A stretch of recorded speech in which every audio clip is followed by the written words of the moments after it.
Hi, and welcome to our LinkedIn Live series on the release of the ISM Report on Business. I'm Dan Zeiger. I'm a senior writer and copy editor for Inside Supply Management, which is Institute for Supply Management's member publication.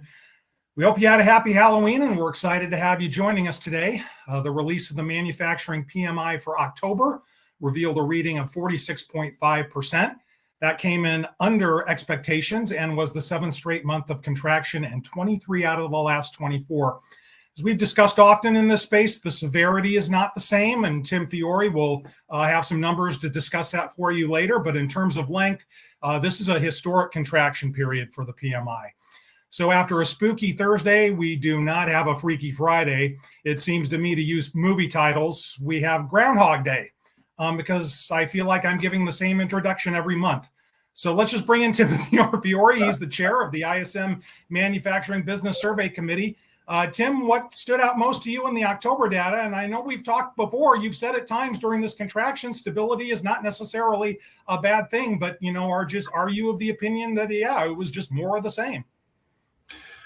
Yes. Yes. I think we're on that same trajectory that we've been talking about since May of this year, when things definitely seem to be different from what we thought going into the year, where manufacturing companies revised their forecasts and started to reduce their headcounts. We saw production numbers come down. The fact that we haven't had a decent new order level in 2 years, and we've had 2 years of backlog decline, means that the order books are pretty much empty. And I mentioned it this morning. I saw something in the Journal a couple of days ago that I think was the automotive guys said that their backlog was down 65% from January. And that's consistent with what we're showing here. So, we had said last month, a month before, whatever, that Q4 was going to be a slow period, probably going to remain in contraction through the balance of Q4. We don't think we're going to break 50 until sometime in Q1. We kind of thought maybe January, maybe now February. What's becoming very clear is that demand's not going to come back until the community understands what 2025 will look like. We know that the Fed has announced a rate cutting environment. We're not near neutral yet. We're expecting a quarter point next week and probably another quarter point in December. Now it kind of appears that there's probably going to be a pause after that. And the reason for the pause is that both candidates are projecting inflationary programs that the Fed is going to have to counterbalance. So you can't have inflationary programs, whether it be the deployment of tariffs on $1 trillion worth of goods, or the additional expenditure of, call it, I don't know, $500 billion or $1 trillion of stimulus money. It would really be stimulus money around, more first-time deposits for homeowners and child tax credits and a bunch of other things that are all inflationary. We lived through a bunch of that back in 2021.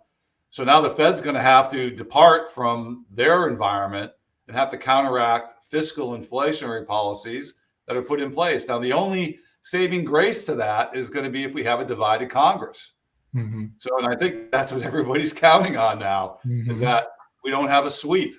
Because if we have a sweep, we're going to have inflationary policies come into place that the Fed's going to have to counteract. So you're going to have this push-pull. Now, the fortunate thing is many of us at this point in our careers, if you're like me, you've probably seen this happen before. I've seen the Fed try to counteract inflationary policies before, and I've seen the Fed try to deploy stimulus economies without any fiscal help. So they're now in a position where, regardless of which party wins the White House, if they take the Congress, and we've seen that in the last 2 election cycles, the party that wins the White House also takes the Congress, and they deploy their policies, and then we're dealing with it. So that's what everybody's kind of waiting for now, is that January 6th, I guess it's going to be, or somewhere around there, where the election is certified. We're going to know what the House and the Senate looks like. We'll know who won the presidency, and then we'll be able to figure out what's going from there. That's so it fits with our story that not a lot's going to happen in manufacturing through the end of this year. I think October number proves that. I don't think you're going to see a big difference in November or December. So that's kind of where we are. And stable is, like you said, Dan, stable is not bad. 46.5, I'm not that comfortable with that. And so we should probably talk a little bit about. We'll talk about the the demand, the outputs, and the inputs, and why this number came in so low. Yeah. But this isn't bad. This is still indicating a soft landing, or like I've said before, touch and go. Well, yeah, let's get into those elements that you just spoke of. We've been talking about demand, obviously, and in our introduction, I mean, we've talked about the historic period for the PMI, that new orders index. This has also been a lengthy drought. There hasn't been a consistent period of high demand for quite some time. And I was listening on one of the other calls you had earlier today. You got a simple question: why? I know you've talked a little bit about the election uncertainty and some other stuff. I mean, are there any other factors playing in? And I mean, you've also mentioned how long you've done this. Is there any other period, in your career that you can compare this to? Because I mean, there's always going to be uncertainty about something, but yeah, we haven't seen it for, this length of time, or at least I haven't. Well, as they say, timing is everything. Yeah. And that's what's happened. If the Fed had lifted rates back in June, we might have seen demand come back. But the fact that they lifted rates right before the election, coupled it all up, and even when we talked last month, there wasn't a lot of talk about this coupling of the fiscal policies and the monetary policies, and how they're both how they might be both tugging at each other. It's become clear in the last couple of weeks, I think, that people are feeling that, and that's why you're seeing the market not kind of go into the red at this point. Usually, just before an election, it gets pretty positive. But the issue is that everybody wants rate cuts. No, the business community is not looking for stimulus from the presidential candidates, but we're going to get it anyway because they're addressing their constituents and they're going to try to meet their election promises. But the business community isn't asking for that. We're just asking for neutral rates, and now the fiscal policies might interrupt that. So let's talk about demand. The positive thing is there was a little bit of better indications around the sentiment numbers that I collect based on the comments. Just a little bit, not a lot, but overall the sentiment went to 1 to 1.2. So it was still a little bit more negative, but that was better than 1 to 1.5 in the prior month and 1 to 1.6 in the month before that. So the sentiment seems to be moving better, and it's supported by the fact the new orders number, although it did have a seasonal factor applied to it, it's better than it was last month. Okay. That's a positive too. The backlog number is still concerning because it's worse than it was last month. So, and so you can argue that we stepped production down.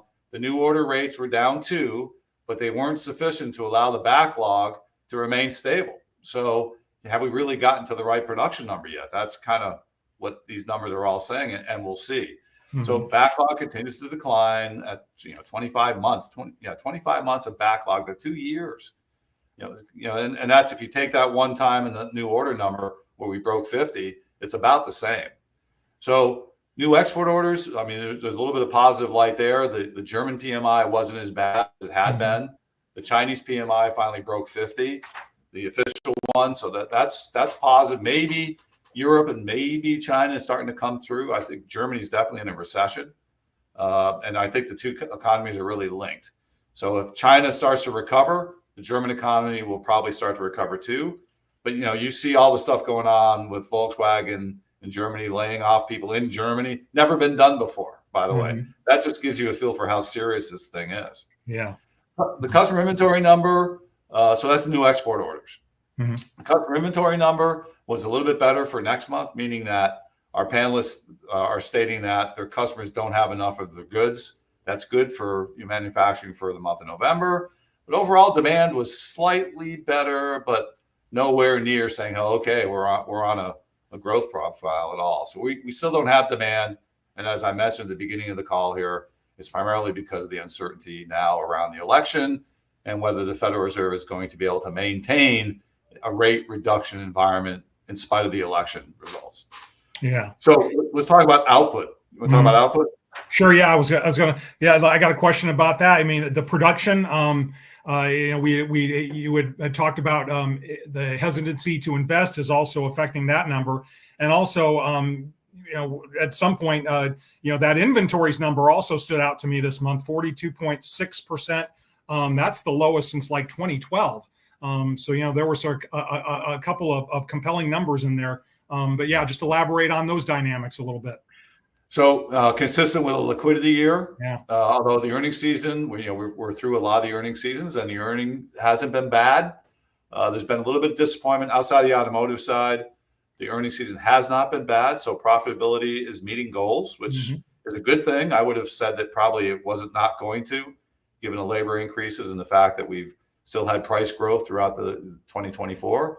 But that's a positive thing, and the reason is, I think, is that they're destaffing. So our production number was down again, down into an area that a little bit concerning. The employment number now is going with it, and that means we're continuing to destaff. We had a 1-to-3 hire to fire ratio in the month of October, which is the most significant number that I've reported on since the pandemic. So we're still losing people. All right. I'd rather see them do that and remain profitable than hold people and collapse the company or get themselves into real trouble. So so on your inventory number, the input side is definitely accommodative. The inventory number being down is an indication to me that companies are still watching liquidity. It's not about stocking up. Nobody wants to get stuck. I don't think we're looking at a decline here, but if you saw a rate, federal interest rate go up a point, then that would send a really bad signal. It would only go up if there was inflationary actions that was taken on the fiscal side, but that wouldn't even be known until Q2 of next year. So we're in this really strange period. And when you're in a strange, unknown period, you don't make commitments that you can't follow through with, i.e. place purchase orders for capital equipment, buy long lead material that you may or may not need, and you keep your inventory accounts lean and mean because you don't want to use your money on things that you can't produce revenue from. And that's kind of where we're sitting. Yeah. I wanted you to kind of elaborate on that employment, especially in light of the federal jobs data today that got a lot of attention. And I mean, I think, you could apply, not only that lean philosophy to inventories, but also to employment. The right sizing that you've spoken about in the last few months is obviously continuing. I mean, just how much leaner and for how much longer do you think companies are going to plan to go with this? Well, Dan, it kind of feels like, even though we did a reforecast back in May, it almost feels like we're not hitting that forecast either. We're coming in under. So demand is probably a little bit worse than what we thought it was going to be back in May, which means that you're going to destaff a little bit more. And that's kind of what it feels like. I think we saw, 10,000 jobs growth in the month of September, was it? 12,000. Yeah. Oh, versus 200. Yeah. I mean, that kind of tells you everything. But that's that's the service side primarily. We're less than 10% of employment across the nation. 160 million jobs out there. So we're maybe 15 million of them. So what you're seeing in those jobs reports is primarily the service side. But we're an early indicator, and we've been indicating destaffing now for quite some time. So for that jobs number to come in that low is no surprise. What I'm surprised is we didn't see it last month or the month before.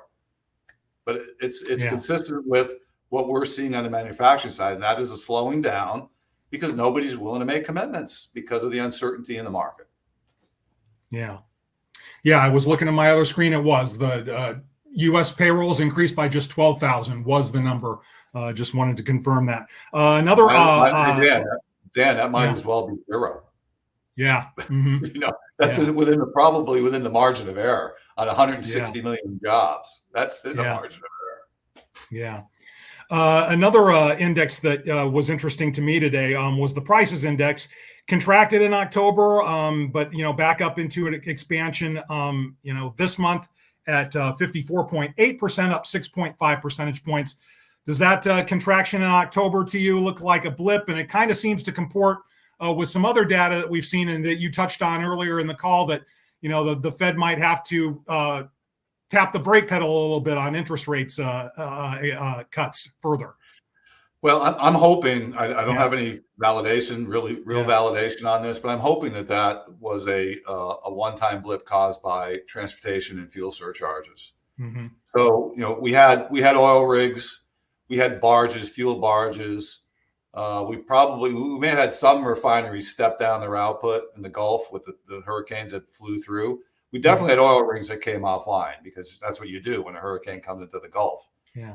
The hurricane impact going through the center of the country disrupted our transportation systems, and people saw it coming, so they expedited freight beforehand, and then they probably paid premium charges to get freight moved faster, given the fact that the lanes got longer because of highways down. So I'm thinking, and we had a lot of comments around transportation disruptions and cost increases. So I'm thinking that 54 probably is driven primarily by transportation surcharges and maybe to some extent some shutdowns on the natural gas side and the oil side. So I don't think it's going to remain there in November, I guess is my point.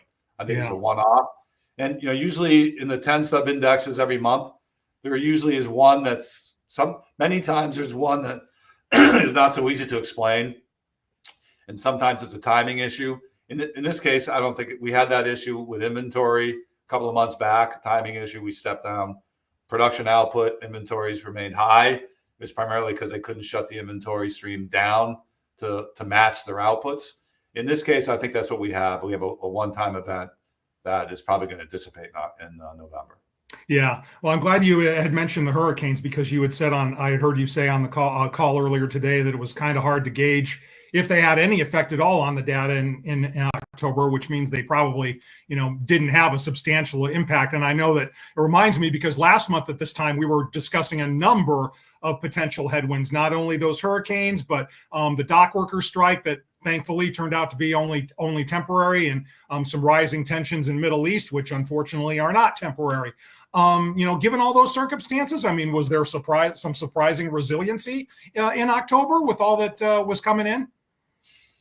The headline number came in lower than I would have thought, but it's still not out of range. I mean, if it would have been 47, like it was the prior month, 47.2 and 47.2 the month before that, that would have made sense to me. I mean, I think the reason why I'm saying the hurricane didn't have a huge impact is because our supplier delivery number didn't go up. So it stayed fairly stable. So they were able to get the products that they needed from their suppliers in spite of the fact that we had transportation disruptions, not only with the port strike, which could have led to a lot of expediting fees too, because before that port strike, we probably were trying to get stuff out of the port before the strike occurred. So, but I think the supplier delivery number kind of validates the fact that those hurricanes really didn't have much of an impact at all on manufacturing in the month of October. Yeah. You also got a lot of questions earlier today about the Boeing strike, and it looks like there may be some resolution on that early next week. I mean, not only has it, in the impact on the transportation equipment sector, but you mentioned earlier it's such a big exporter that was a dynamic that I hadn't thought of all that much. Has that had any tangible effect on the new export orders index that you can see, or is it more just because of the sluggish economies overseas that we've talked about? Well, it's more the latter, and our number is new export orders, so it's not new export shipments. Okay. So it's orders coming in. No, I don't. Yeah. Yeah. No, okay. Yeah. Yeah, but just talk about how it looks like there could be a resolution to this, and what that might mean, especially for the transportation sector. Yeah, thanks. Yeah. So hopefully, third time is a charm. Yeah. Fingers crossed. I mean, the unfortunate thing is that it's a slow-moving company. It's a slow-moving industry. Things don't happen quickly. They're still fighting supply chain problems that the rest of manufacturing has kind of gotten out of, and the reason is that the supply base is fairly small and concentrated, and they're not able to turn on capacity overnight. The products that they make are highly complicated. They require certification if you open up a new factory, so it takes time. So, but we needed to come back because, like I said, it's a balance of payments issues for the U.S. Boeing is our number one exporter. Just think about it. $200 million plane we sell to China. That's $200 million of income. So that offsets all this stuff that we're buying from them. So. But I'm mainly concerned about the transportation equipment sector that's sitting at about a 42. That's automotive, it's aerospace, it's trains, boats, trucks. The biggest headwind is the automotive side. And the reason is that cars are just too expensive. They're up, I think we talked about this last month, they're up like 20-25% from where they were pre-pandemic. And on top of that, where people used to see 0% interest, they're now paying 5%. So people can't afford the cars. And as a result, we have all this inventory build up on dealer lots. And now you're seeing automotive companies destaffing. And, the media is saying that it's because they built a lot more battery vehicles than they did ICE vehicles. Mm-hmm. I don't know that I buy that. There's some of that, but it's not like they were going to produce 30% of their output BEVs this year. It's the fact that the consumer can't afford the cars and they're waiting. You can't deal with both. Most people can't deal with both of these: a higher sticker price and a higher financing cost. That's probably, based on your current payment, it could be a 30-35% growth in your payment for an equivalent car, just a little bit newer. So people are waiting, and I think that's validated by the fact that scrap costs are up again, because we're not turning in used cars and scrapping them. And we had the same problem with steel a couple of years ago when you couldn't get the new cars, so there was no old cars going into the scrap heap, and it kept steel prices artificially high. So we're starting to see that same thing happen again. Scrap prices are up. It's driving iron ore prices up, which will put pressure on steel prices. So I think we got to get, and the automotive guys are trying to put the deals back in. They're trying to offer discounts. They're going to do what they can to clear inventory, as you would expect. The issue now is the financing rate. And are the automotive guys going to take on the financing risk, or is the Federal Reserve going to be able to continue to reduce rates to the point where at least they're neutral, so that risk that automotive companies take on when they finance these things isn't as big? That's kind of where we're sitting. That's our number two industry sector at about 15 or 16% of manufacturing GDP. It's a big deal. So on the industry sector side, our chemical products area is still sagging. That's a feeder industry sector for the other 17. Our fabricated metal products is still fairly weak too. That's another feeder area. So I'm waiting for those to turn around. When they start to either ease their contraction or break into expansion, then I kind of know that the other 16, 17 industry sectors are going to start to grow again. But we're not seeing that. We're not seeing that in October. Yeah. This is an opportunity, as we're getting close to the end here, to not only talk about the current environment, but how the ISM indexes work a little bit. And I thought about it because you got a question to this effect earlier today, and it's a question that actually does come up a lot when people talk about the ISM report on business. And let me state first, while the PMI, while it is indicating a manufacturing contraction, it's at a level that indicates overall growth in the U.S. economy, or gross domestic product. But there's been news coverage recently about the state of the economy, and a lot of it is positive. There was a headline in the Wall Street Journal the other day: the next president will inherit a great economy. You can define great in a number of ways. And I know the current administration has touted its manufacturing investment numbers and growth initiatives. There was also recent reporting on a semiconductor plant in Arizona, not far where I'm sitting and where ISM is located. It got off to a rocky start, but it's meeting or exceeding its production targets. And, people might look at that and say, well, a lot of those headlines and a lot of that data don't necessarily seem congruent with the manufacturing PMI. Now, I know, various indexes measure different things, and we're the ISM indexes are more forward looking. But, for anyone who might be looking at the ISM data and wondering what gives, just to, give some thoughts and education on that. Well, how do I start this? Yeah. We have infrastructure investment going on. And I think we saw in the month of October, we saw a little bit of a spike in fabricated metal products. That's an industry sector that supports construction. We had a weak construction season for sure. It started out in May with, we had a slow start. And now sitting here in November, we didn't get anywhere near the construction potential that we thought we would see this year, which has a huge impact on a lot of other industry sectors. Computer electronics is expanding, but it's expanding weakly. And I've heard stories about a PC refresh cycle entering the fray, and that's probably right. I mean, we had one of those back in 2020, 2021. So, and that's usually a 4 to 5 year kind of cycle. So maybe that will help. But our number one top 6 industry sector helping the PMI has been food and beverage. This is the last month of a strong seasonal activity for them. And although it's been strong in the 54, 55 level, I don't expect it to stay there in November, December. So what's going to replace it?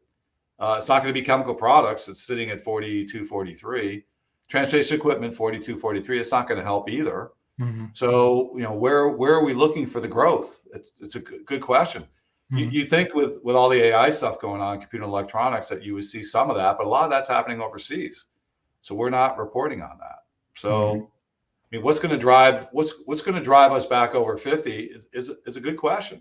Mm-hmm. I mean, I think it's going to be the two feeder areas: fabricated metal products and chemical products, because those will be the first to see the consolidation of all the demand across the other 16 industry sectors. Our machinery sector, which is strong capital intensive, it's a lot of it's capital goods, it's durable goods. That's weak too. Not as weak as it was in September, but still below 45. So, we need to get confidence back in the economy. We need to hopefully we're going to have a split Congress. I guess it's probably the best way to put this. If you have a split Congress, then no single party can enact their plan, because we know right now their plan is inflationary. And if they enact inflationary policies, the only action the Fed can do is to counteract that. You can't stop the policies. That's not their charter. Their charter is to manage the economy regardless of what the fiscal policy is put in place. So the fiscal policy has priority. The federal, the monetary policy has to accommodate it. And so if we have a united Congress, the Fed's going to have their hands full, I guess is the. Yeah. I'd love to get back. I'm 24 months, 2 years of contraction. I'm tired of the C word. I want to get back to the G word, growth. Some growth. It's hard to find. I can't find it. Yeah. Well, yeah, just based on that, as we're wrapping up here, like I always do, give you the opportunity to